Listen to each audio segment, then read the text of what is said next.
thank you all so much for joining today.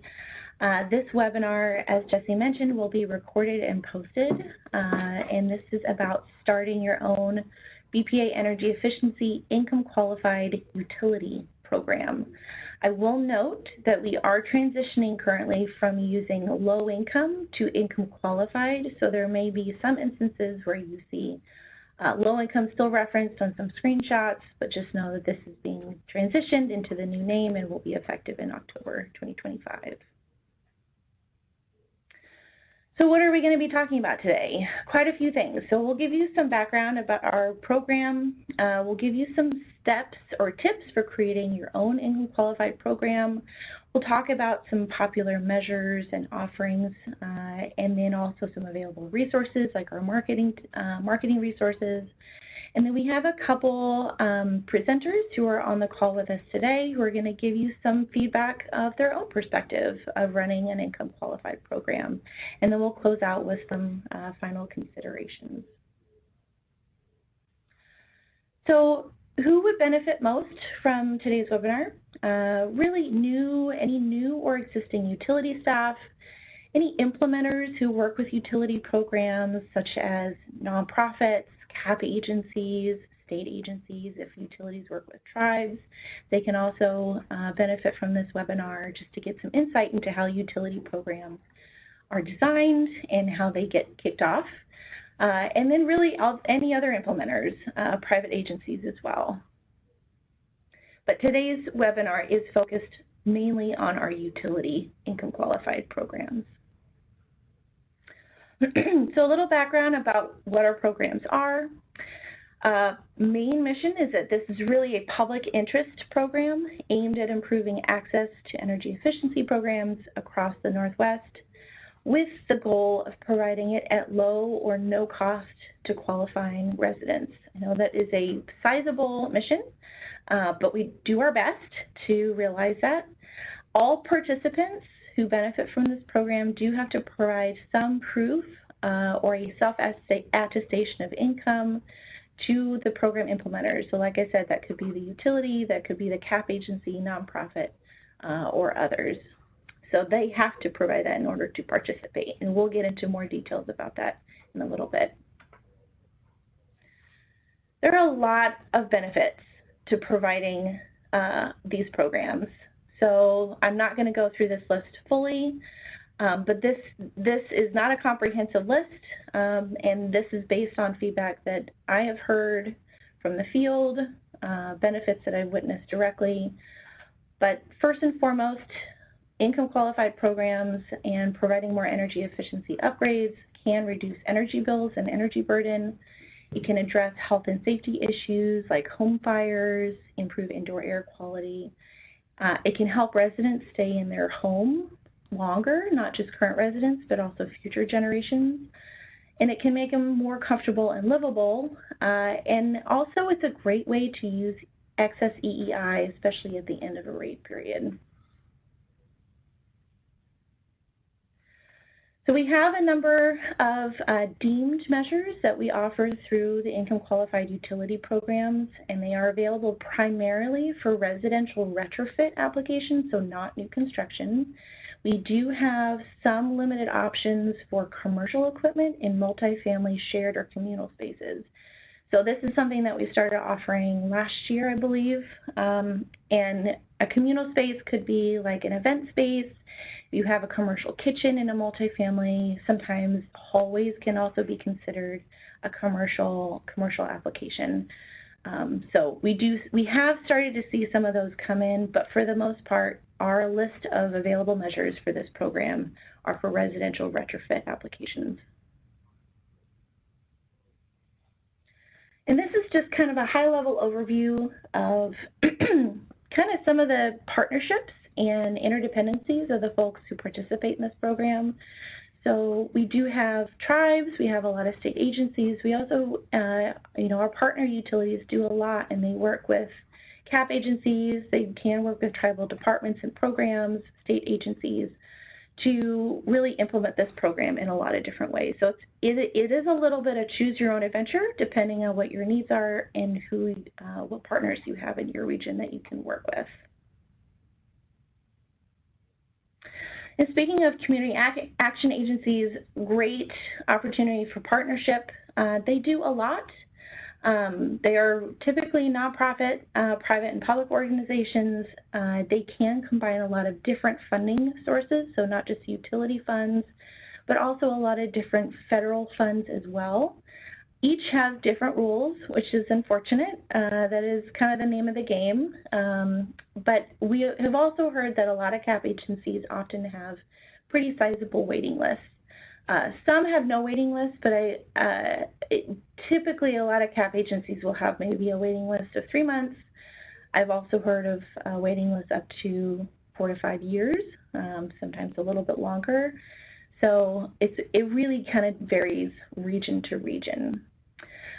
Some CAP agencies will have in-house contractors. Some will be able to subcontract that work out. But a lot of times they're often beholden to very complicated implementation requirements because they work with several different funding sources. They are leveraged by many states, several utilities, and some tribes will also partner with CAPs as well. And also their capabilities vary CAP to CAP as well. Some will do project management and some will just do bill assistance. So it really kind of depends on what staffing and bandwidth they have. But CAP agencies can potentially do home energy audits, income verify, subcontract out that work, and some will do some direct install opportunities as well. But there's always documentation that goes along with that that they can work on and coordinate. So just a quick snapshot of some of the activity that we've seen since 2018. I will say the income qualified program, formerly low income program, has been around a lot longer, but over the last few years, we've had about 65 different utilities who've offered an income qualified, at least one income qualified measure, some a lot more, and we have about an average of 42 utilities who participate every year.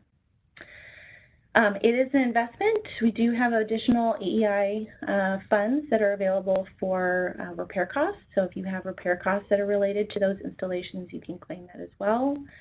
And we hope it's pretty flexible in how it gets implemented. So we offer a lot of additional support through the implementation, because we know this can be sometimes confusing to kick off and implement since it's a hard space to work in at times. But there's always hands-on support that's available. And I do want to call out, this is pretty exciting, that we've had more utilities who've submitted income qualified projects in 2024 than we have ever since 2018.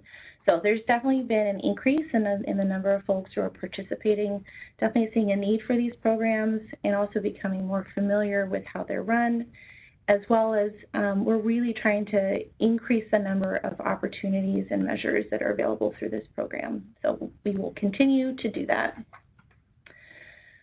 Also since 2018, so we've had about 6,200 new, or over 6,200 new efficient HVAC units that have been installed. So that includes ducted and ductless heat pumps, as well as heat pump water heaters.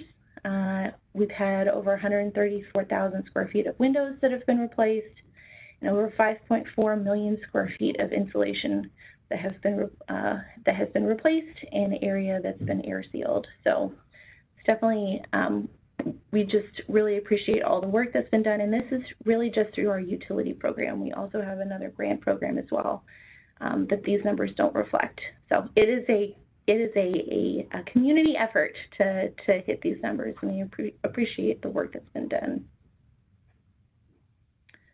So we're going to go through just a few tips on how to build out your own income qualified utility program. It's a lot of questions, things to consider, because it is so specific to your community, to your residents.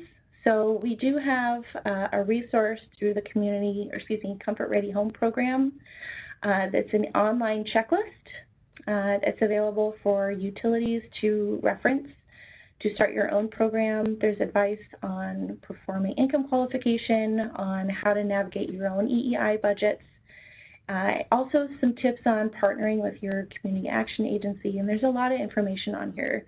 This webinar touches on a lot of the items that are on this website, so if the webinar is a useful resource, great. This website can also be a useful resource for anyone who's new or is returning to the income qualified space. So first of all, budget. Budget comes up a lot in discussions. You know, do we have enough for an income qualified program? What does that look like? How will that impact our spending? So really taking a hard look at what is your current EEI spend and how much do you think you want to set aside for an income qualified program. On top of that, really considering if there's any room for self-funding full projects.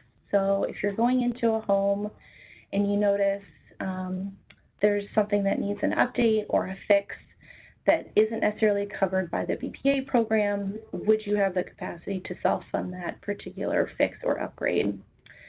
Also a question of whether or not you have capacity for covering the difference between the cost of what the equipment covers as well as what BPA will reimburse you for. So if you have, let's say, a ductless heat pump that costs $7,000 and we reimburse up to $6,000, would you have the capacity for covering that additional $1,000?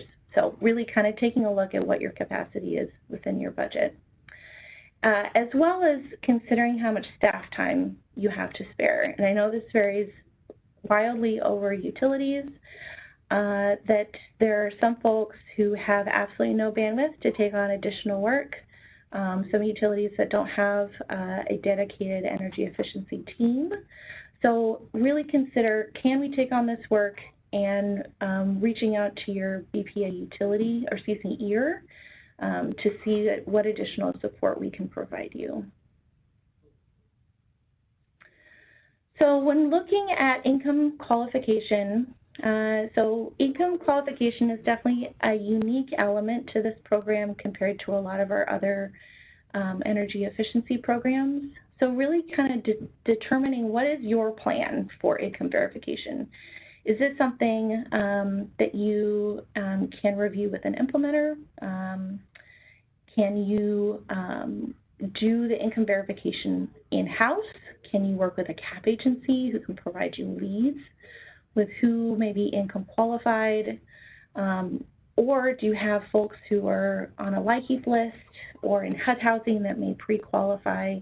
So in our implementation manual, we have that listed out, what other programs folks qualify for who would qualify for this program. So we also recommend looking to your state to see what they accept. So if there's an area median income or a state median income guideline, that's something that you can also leverage and rely on. If you're working with a tribe, they can also set their own guidelines. So that is something that you can also consider as well. We also started accepting a self-attestation of income a couple years ago, where folks can submit their own self-attestation of income without providing set official documentation. So that's really something to consider. What is your appetite for allowing that, that submission? So we did create an optional income verification form. This is customizable. Again, it's optional. We found that there were a number of utilities that just didn't really know how to capture that information, so we made this as an additional resource for folks who want to kick off their own programs. So this is, as I said, customizable. If you want anything changed on here to use in your own program, there's a Word version that you can customize yourself. You can also reach out to us and BPA Marketing to help customize that yourself for you. So we also recommend, when thinking about your own income qualified programs, what does your community need? And really, what incentives are needed? So look at BPA's implementation manual for what measures are available and what payment levels. determine what housing types are most prevalent in your area. Do you have a lot of manufactured homes? Do you have a lot of multifamily homes, a lot of single-family homes? I also recommend looking at how prevalent electric versus gas heating is in your area as well, since there are some low-income measures, income-qualified measures that are appropriate for gas-heated homes and others that are just available for electric-heated homes. We also suggest looking at the average cost of equipment. So if you want to just be offering, let's say, clothes washers and dryers, that's a different amount of money than if you're looking to invest more in ductless heat pumps, for example. So considering what is the average cost of equipment, seeing if there's any sort of bulk pricing that you can get working with a local vendor or a local retailer, that can help bring the cost down at times.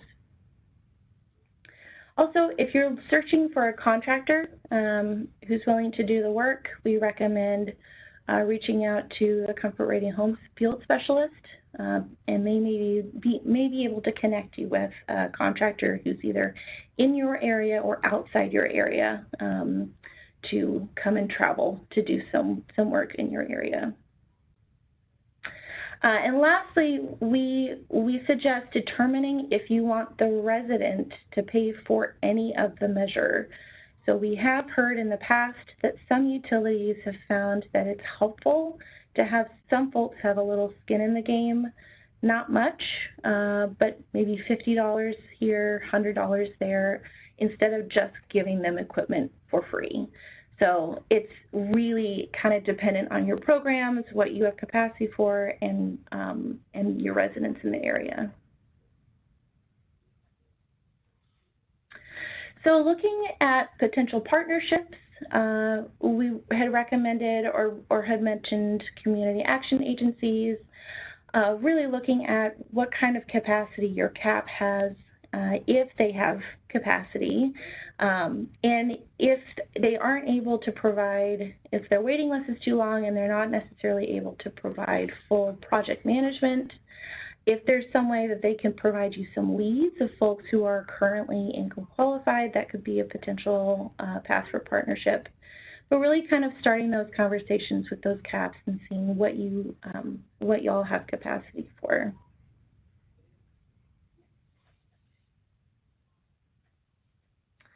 So considering marketing and outreach. So this is a big conversation that we hear a lot of information about. So one is to really figure out how to prioritize the outreach to households that need support.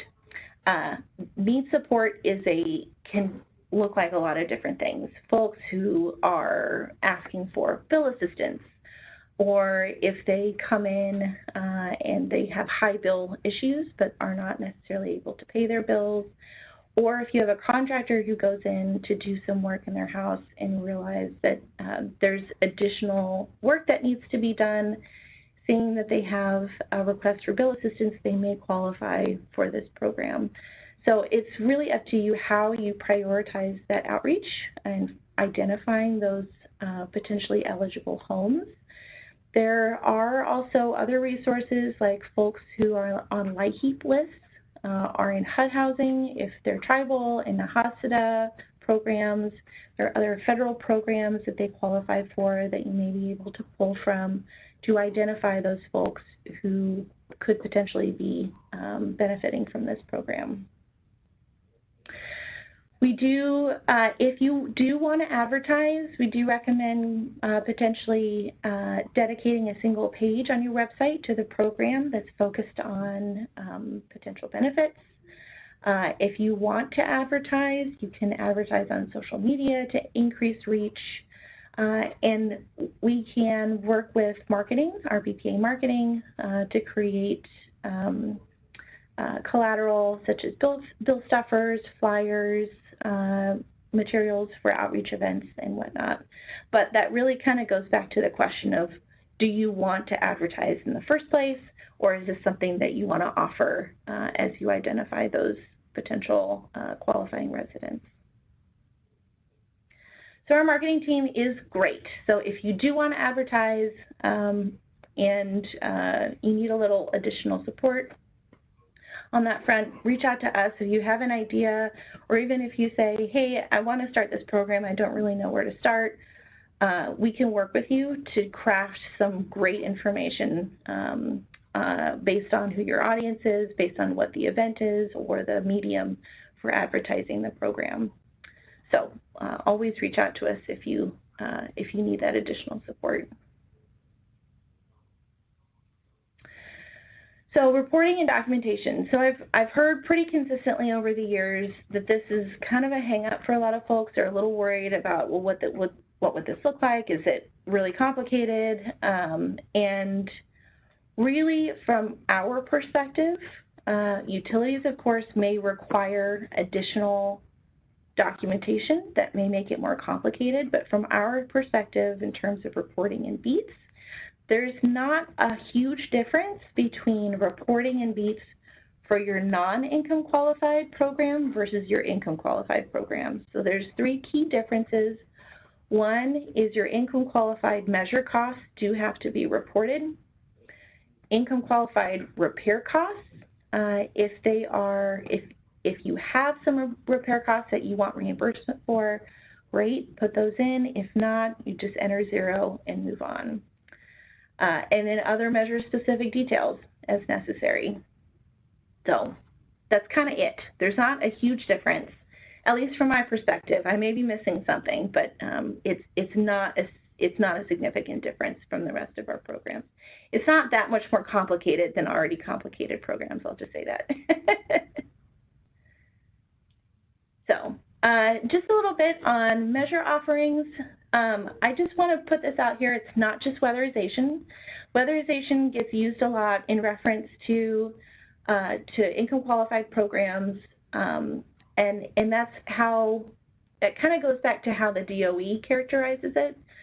So BPA uses weatherization to just talk about a very limited subset of measures, so like insulation, air sealing, patio doors, windows, but we cover kind of a large breadth of different measures through this program. So weatherization measures plus HVAC measures, ducted and ductless heat pumps, thermostats, duct sealing, as well as water heaters. And heat pump water heaters are available, I will call out, in every housing type, which is great. And then also clothes washers and dryers. And then we also have, through our income qualified grants through our states and tribes, a few additional measures as well.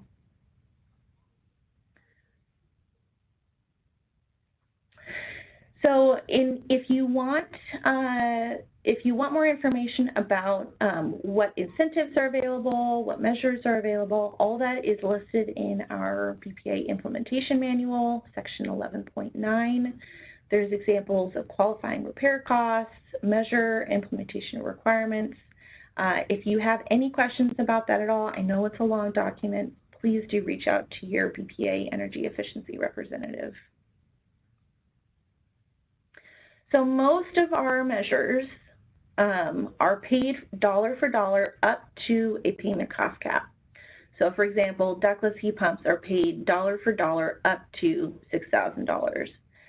We have some measures that are paid dollar for dollar without a cost cap, so that would be air sealing and insulation. We have measures available for every single housing type, but not every measure is available for every housing type. So there are some measures that are available for, say, single family and manufactured homes, but may not be available for multifamily homes. There are some measures available for multifamily that may not be available for single family, for example. So package terminal heat pumps, for example, available in multifamily, not available in single family. So do really pay attention while you're crafting your program to really, again, take stock of what housing types you have in your area and what measures are available for what housing types. For the payments, definitely want to call out that administrative costs are included within that payment cost cap. So sometimes the payment cost gap can cover the administrative costs, so things like income verification, staff time. Sometimes it can't, and we do know that that's been a sticking point for some folks. So something else that is a really great, I think it's a really great element of this program, is in addition to the costs that you can cover for the installation costs, if you have related repairs, that can also be covered. You can also be reimbursed through your EEI budget as well. So the repairs have to be related to the installed measure, and it has to ensure efficiency over a long time. It's a separate item that you'll report to BPA. There are some examples in the current IM of what are acceptable repairs, and we are currently crafting a reference document that will be posted in our IM document library that will be available come October 1st, 2025. So the payment is at your discretion. If you want to cover the full cost of the repair out of your own budget, great. If you have any questions about what qualifies or doesn't qualify, you can always reach out to us and we can help provide some guidance. We are implementing a new policy to add a bit of a cap on repair costs come October, and it will be based on the reported measure cost. So the repair can be up to 300% of the reported measure cost. When reporting this, it is, like I said, a separate line item when you're putting it into BEAT. So I just want to call out a few resources for learning. There's a really great interactive webpage through Comfort Ready Home for homeowners, and it can also be a good resource for utility staff or anybody who's just kind of getting into the energy efficiency space. If you want to know what are some available measures through for single-family homes, and you want to click on those different items and learn about some of the benefits. This, like I said, it's a really great resource for folks that you can send people to. Okay, so a few popular measures to start with. This list is by no means comprehensive, but we have found that some of these measures can be really great if you want to start an income qualified program. So one are washers and dryers. Everyday household appliances, and replacing them with an efficient model can really improve household quality of life. We have incentives for both of those, washers up to $800 per washer, dryers up to $800 per dryer, noting that the dual washer and dryer, the combo units, are currently reimbursed up to a total of $1,600. Ductless heat pumps are also very popular. It is something that we've seen installed a lot throughout the Northwest, and certainly as cooling needs are increasing and heating units are aging out, this can be a really simple way to improve both your heating and cooling and replace zonal systems. So we provide an incentive up to $6,000 per ductless heat pump. I will also say the maintenance on this, actually cleaning out their filter, is pretty simple. So this is a really great, just easy way to quickly improve the home's HVAC. Heat pump water heaters are a really exceptional option. They are available in all housing types, and as long as you have an appropriate installation location within the home and a contractor who has experience, these are fairly simple to get installed. We provide an incentive for these up to $2,200 for split systems, and then for unitary, $2,800 for the 40-gallon and $3,000 for the 50-gallon units. And lastly, and again, this is by no means a comprehensive list, but these are just some of our highlights. Weatherization is a very popular measure, and this covers a wide range of different measures. So we have insulation, air sealing, doors, windows. We see some low-E storm windows and door sweeps as well. So if you have the resources to do the work, if you have a contractor who's willing and able, certainly this can be a great way to serve a whole home and improve the, not just the comfort and efficiency, but certainly the indoor air quality as well. Okay, and with that, I'm going to turn this over to Terry to provide us a perspective from Flathead Electric.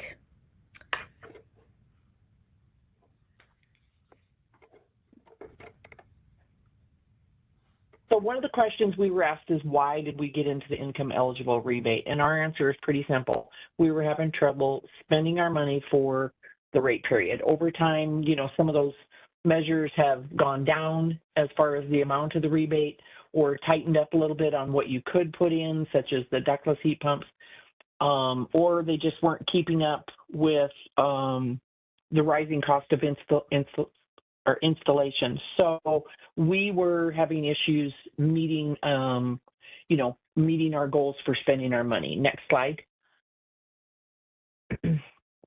So what did we do to promote our program? Well, we really didn't do a whole lot. If we did minimal marketing, all we have on our website or any of our materials that are printed or put out there is just a little tiny blurb that says, if you're income eligible, there might be more money available. Because if we advertise, then Penny and I are going to have to retire early, because as it is, we have been like overwhelmed at times with requests. Once the word started getting out there on, especially like the washers and dryers and so forth, we got hammered. So to date, we have, we started offering in September of 24.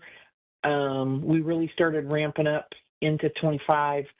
We've done 203 washer and dryer rebates, 42 window and door rebates, 7 installation rebates, 39 heat pump rebates.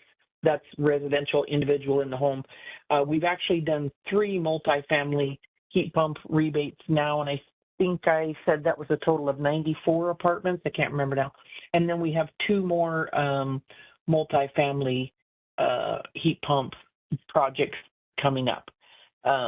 Next slide. So we have as far as getting our equipment in, a couple of different things.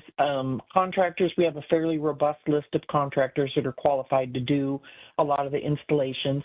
We have probably half a dozen that we work with quite regularly, and we've worked out a pretty good system with them for making sure that we get all of the information we need to be able to, you know, calculate the cost or the rebate that we're going to be able to offer, and get the paperwork that we need to be able to run it through accounting and then run it through BPA.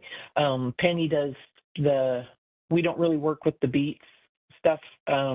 We do our stuff through PNGC, and Penny can jump in there if she wants to correct me on anything. And so we've got a good list of contractors that get the paperwork to us when they're supposed to, or, you know, when we need to. We also work with our CAP program. They are good about sending us leads, and then we periodically send them back reports as to who we've done what measures on, so that they're not duplicating services, because I think they usually end up, they've got a fairly long wait list, and they're only able to get maybe like 100 homes done a year with what they've got, and so they're pretty happy to work with us. We're also working with a smaller organization, which is a good place to look in your community, one of those little nonprofit places. This one is the Senior Mobile Home Repair in the Flathead Valley, and we've been going to their meetings and stuff, and working with some of their folks. And I think we'll be able to get a few more of those, because it's mobile homes. There's a lot of old vinyl windows in mobile homes, and we'll be able to start doing those come October. We also have worked with our vendors to do a direct, rather than the member having to come up with the money to pay, say, a heat pump installer, because they don't have $6,000 to do that. The heat pump installer will just invoice us directly, and then we pay them, and then we get our reimbursement from BPA, and that's worked very well for us. Next slide. And we've got some good paperwork. We kind of altered a little bit of what BPA had for our, the verification of income and stuff, and we're more than happy to share. And I think that's all I have. Thanks, Terry. Thank you very much. That's great. I know there were a couple, I think there were a couple questions that came in about that as well. And next, I'm going to pass this off to Jackie and Shanda. Well, congratulations to Flathead on a successful income qualified program. That's really amazing to hear. So hopefully mine's not going to be as awesome, but either way, we're happy to be here today and share a little bit about our program. My name's Jackie, and I do represent 2 different utilities. Today, I'm here to represent Hermiston Energy Services along with my co-partner, Chandra. And we're both going to talk a little bit about the program that we helped launch here for Hermiston Energy. So as you know, it's the end of the biennium, and we were trying to find ways to spend our budget. So we came up with this idea. We were a little bit hesitant about jumping into the income qualified program because we weren't sure of how much time it was going to take from us, what all information was needed, so we were a little bit hesitant on that. I will say that we launched our program with just one measure, and that was our HVAC systems that we decided to go with. It was something that we felt was needed in our community. And we understood a little bit more about the needs that were here, and we decided to start with one. We are looking into expanding our program, but we just wanted to get our feet wet and see what the process looked like. So next slide. We were very fortunate. We were involved in a lot of these calls, and we were able to attend the work group. I think that was a really great meeting. There was cab agencies there where we learned a ton from them. Getting to know how they were running those partnerships is huge. I think that's probably how you're going to be more successful, is finding out what else is out there and building those partnerships to kind of help build your program. Also learned about the point systems that some of them use, and really explaining to our members, hey, if we decide to go with the HVAC, that may disqualify you from other things. But I think at this point, they know that this is kind of a health or safety, a comfort in their home. So they were aware of that, and that's something that we took into consideration. Let me see what else. So building, like I said, building these relationships is very important. Please do your research on what options are in your area. Next slide. So with our program, we decided to make some pretty specific demands of in our program. So when we designed our program, we wanted to keep it pretty controlled because we were new to it, and we wanted to start out small, and then eventually we may branch out. But we wanted to keep it very small as we learned, and then before we took on too much. So when we defined our program criteria, we decided that we wanted to start with variable speed. The reason we chose to do this is we wanted to maximize savings for our customers beyond the initial install. So, we wanted to maximize the life expectancy of those units for those individuals, but also the operating costs. Variable speeds happen, we deal a lot with that. We also wanted to pair that with the advanced smart thermostat install. Another thing that we made as one of the criteria starting out was that we wanted it to be for a homeowner only, like an owner occupied, just because we didn't want to deal with like a landlord tenant situation. We didn't want to deal with multiple parties. So we started just with the homeowner occupied to begin with. And that may be something that we choose to morph to more rentals in the future, but to start small, that's what we started with. We use BPA's low income project information and income verification form, but we did modify it slightly. I know that Amy mentioned that it's customizable. So what we did is we went through and we changed a few things like we had talked about, we decided that we didn't want to do a rental. So we removed that from that. And then there was a few other things that we added. One thing that I felt like we added a few things. We'll talk about that a little bit more. The other thing was we did require a pre-approval audit section, and this was just to keep the quality control aspect of it. So we went out, and it also puts a face to us as the utility, and that we found that us calling them just on the phone, there's so many scams. Us just calling them on the phone saying, hey, we're going to give you all this money. They're like, what? So actually going into their homes and having that one-on-one with them and doing the inspections, getting the photos, seeing the equipment in person, and getting all the paperwork filled out in person, it made for that interaction and made that one-on-one really, it started off on the right foot, but then it also allowed for us to check back in after the install took place. So finding your installers that you can rely on, I think, is important. We were very fortunate to work with one of our installers who had already been a part of the ODO program here in Oregon.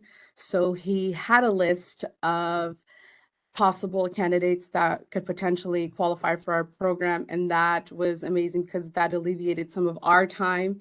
And that's why she's saying we had to reach out to them and say, hey, we have a different program. Are you interested in it? And they were like, well, where's this coming from? Because we didn't market it. By the time we did 1, 2, 3, we had people calling us. It wasn't even like we had to reach out. People were finding out, and they were getting a hold of us. I would definitely say having a good installer will probably make it easier. Select installers that you know are going to be able to provide you or help you with that, and learn from them. Ask them questions, share ideas. They're a huge wealth of knowledge and can help your program and help find ways to make it better. With us, we set expectations for them. They knew what was going to be required of them, which we ran our program very similar to our non-income qualified. So we try to keep it very much the same so that it would be easy for them. We explained, hey, we're not sure what the process on this is going to take, the timeline for them to be paid out. So we were honest about that, to build that trust in them to know, when we're going to get paid. We didn't want to do 10 systems and have to wait on that. We were doing 2 at a time. And just for best practices, we asked for pictures from them when they were kind of doing their pre-audit, which most of them do it anyways, because that's something that we usually require of them. So that's just one more thing for us. And that's just for our personal to keep on file for us to know, hey, this is what we did if we ever have to go back.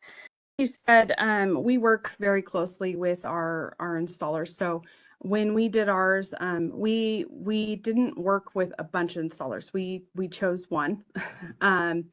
So to keep it limited and to keep control of it as we launched this. And so before we even got started, like I said, we asked for variable speed. We asked for example bills or example invoices of what it would look like for a wide variety of installs, manufactured homes, and like single family homes, and ones without the electrical on the outside versus ones that had pre-existing heat pumps. And then different sizes, anything from a 2-ton all the way up to a 3-ton. Those were the most common sizes that we saw. So we saw that we just wanted to see the variation. We thought that there was a lot of value in that. That's something that I would recommend. The other thing that it allowed for us is we did have this open line of communication, and with that, it allowed for us to really communicate the purpose of this program. And in doing that and the exclusivity of working with this contractor, we were able to kind of convey the purpose of this program. And he actually was willing to work on pricing with us, which allowed for the invoicing to be where the person did have to come out of pocket, because we felt it was important for them, like Amy said earlier, to have a little skin in the game, because we do feel like if somebody has a little bit of skin in the game, they take better care of it. So on average, we saw somebody having to pay around $500 up to $1,500, depending on, and it just, the higher end ones were the ones that didn't have electrical on the outside, and they had to pay for an electrician to come in and have electrical installed on the exterior of the home, which that was like an added expense that the HVAC installer couldn't really control. But like, he was willing to come down on his overhead essentially to help mitigate that the overhead essentially on this, which was really amazing to see, because we did almost like, because of the exclusivity of this program and with working with him, he was and we, you know, because we're doing, what did we say, like 17 systems, I think total is what we're doing with this budget. He was willing to work with us. So, and it's been great. We've done, we've done 9 in less than 2 months with him so far. So we are a good chunk of the way through, and he has referred every single install. So that's been amazing. And then the other thing that we have learned that I would love to pass on the knowledge was, we kind of got into it, and something that we didn't really think through was when we were pairing the smart thermostat with it, we did ask them like, hey, we want to do the smart thermostat. So one thing we did recommend, we let the HVAC installer use their knowledge. We let them choose what best model went with their equipment. And I will recommend that to all utilities. Let them choose that, because we have seen huge issues with non-compatible thermostats to HVAC systems. So we let them choose that. We knew that going in, but what we didn't consider was if the person didn't have reliable Wi-Fi. And so when we installed like our first system, they didn't have Wi-Fi. And so their system, it works, but the thermostat just didn't work as efficiently as it should have. So we actually went back to the HVAC installer and said, hey, what would be a better model to install for somebody that didn't have Wi-Fi? And he recommended a different model. So now we have the expectation of like, okay, when we go in for a pre-audit, if the person doesn't have Wi-Fi, this is the type of model of thermostat we're going to put in. And if the person does have Wi-Fi, this is the type of model of thermostat we're going to put in. So that is something that we now ask in our pre-audit, so we know which way we're going to be going when we do the install. Next slide. I think the number one thing that I can stress to you is communicating consistently with your contractors and holding them accountable.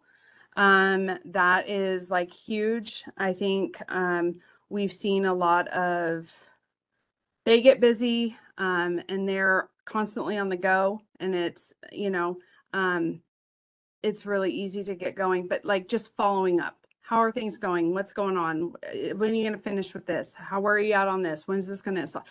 Constant contact with them is like the way to keep this program moving. And I think that's why we've gotten so many systems installed so quickly. And I will let you go. Because of that, part of our process, we do have a post inspection where we go back and follow up. And it's more than just making sure that the system is installed. That's where we go back and we talk to our members. We educate them on the heat pumps, on how to properly maintenance them, how to use the thermostats, understanding, you know, you can't just go in there and move stuff around in the wintertime. It'll go into emergency heat. You don't want to do that. You know, really getting them to understand that and saying, hey, if something's wrong or you have questions, feel free to call us back. Just building that relationship with our members. And that's something that we really focus on here. And I think that all I can say is if you are afraid to jump into this program. It doesn't change much. It's very similar to what we do on the day-to-day basis. But I will say that the best part about being involved in this program, we do a before and after, you could say, and to go and do a final audit. It's just so heartwarming to go in these homes, and these people are so appreciative of what you've done, because you have just made their home a better place, a place of comfort, a healthier place for them to be. And I think that's just the best part of what we do. So rewarding. So, and then the final step, like Amy said, is to report it in beats. And I told her this at the round table, and she's probably not going to be impressed with this comment. But so, we were super we agonized over oh, do we do this? Do we do this? Do we do this? I don't know. It seems like a lot to take on. And then we did it, right? We did it, and we did the first install, and there was a lot of anxiety about reporting it, and we uploaded it, and then I was like, oh, that was it. That's it. It was a little underwhelming when we reported it, and I was like, oh, okay, I guess, it was great that's all it was, but it was a little I don't know what we expected. I don't know. I wanted confetti to go off, and I felt like gold stars. I don't know what it should have been, but it just seemed like such a feat, and I don't know. And it's fantastic that it's that simple, but it was just oh, and I felt bad telling Amy that, but I was like, oh, it was a lot easier than I thought it would be, and it was a little underwhelming, but So yeah, to any utility out there, don't wait, even if it's one measure at a time, and really focus on that, and small bites. Yep, it doesn't have to be the whole thing, but do dive into it. I do think, like I said, find what's going to work for your community. We all live in different regions, and we have different needs. So find what's going to work for you. Reach out to your ears. They're a great resource. Feel free to contact us. We're here. We love to share ideas and help where we can. So thank you all for being here today and listening to us. Thank you both, and thank you, Chandra. That I love the comment that it was underwhelming. That's what we aim for. It's simple, and if I could give everyone a gold star, I could. So thank you, Chandra, thank you, Jackie, and thank you, Terry, so much for all the work that you do, and thank you for taking the time to share today. This is really exceptional. Yeah, and definitely if you told me that comment 5 times over, that would be fine. Hearing that. Okay, we have a couple minutes left. Just some closing considerations, some do's and don'ts, as a little bit of a summary. So if you're a utility, do reach out to your BPA energy efficiency representative and just let them know, hey, I'm interested in starting a program. What resources do you have? How can you help? What do I read? Do consider attending the next income qualified work group. So we host that about 3 times a year. And we have a hybrid option. We will be remote for a little while. So reach out to us and let us know if you want to get on that mailing list. Reach out to other utilities. So there are a number of utilities who already offer these programs. Ask for some advice, support. Send around this webinar if you think that would be helpful. Determine your applicable income guidelines that you want to use in your program, either that's set by the state, the federal poverty guideline, or what have you. Assess what other resources in your region, what's working, what's not. And then really just take stock of what your community needs. What do your residents need? What kind of requests have you been getting? If you had folks who called saying, hey, my HVAC's broken, I need a heat pump, and see if maybe they would income qualify and maybe just start there. And if you're an implementer, a lot of those still apply, but certainly reach out to your utility. So if you're a contractor, if you're a CAP agency, if you are a nonprofit, and just say, hey, we're interested in getting involved with these programs. Is there a potential path for partnership? Can we work together? And there's a lot of different ways that you can start working together. This program certainly takes a village. So the more partnerships there are, the more work gets done. And in that vein, don't go it alone. There are a lot of iterations of these programs already running. So you can learn certainly from each other, certainly leverage the work that everyone else has done, and certainly do not assume that one size fits all. Every region, every area is very different. Every footprint is different. And so there's a lot of different iterations to this program. And certainly we've heard this already from Terry, don't assume that you will be advertising right away. There have been a couple examples where that is the case, and the program really took off, and folks flew through their budget really quickly, which in the end is good, but also if you run through it too quickly, then that can mean that you're not serving all the folks. And then last couple things, don't ignore reading the implementation manual. I know it's long, but there's a lot of good information in there. And we really want to call this out, you don't have to retain all the income qualification documentation in your file. You do just have to provide proof that you reviewed it. So you don't have to keep all the W-2s and submit them to BPA for our review. And that's it for us. So if you have additional questions, you have some discussion that you want to have, if you're a utility, do reach out to your BPA energy efficiency representative. If you're not a BPA utility, reach out to your point of contact at your serving utility. And we just want to thank you for your time today and all of your interest in these programs, and we appreciate all the work that you do. Thank you so much.